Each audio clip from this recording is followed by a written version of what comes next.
গোবিন্দ কোন ভক্ত নাকি নয়নের জলে কেঁদে কেঁদে তোমায় ডাকলে নাকি তুমি সেই ভক্তের ডাকে সাড়া দাও। একবার দেখা দাও না মাধব,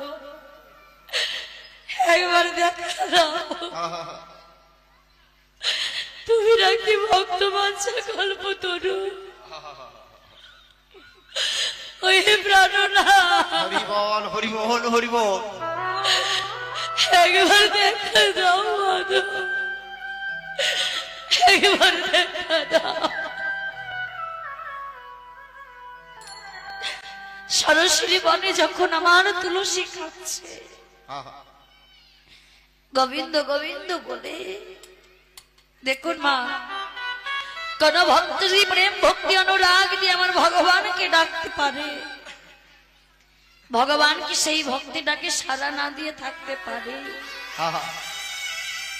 সরস্বতী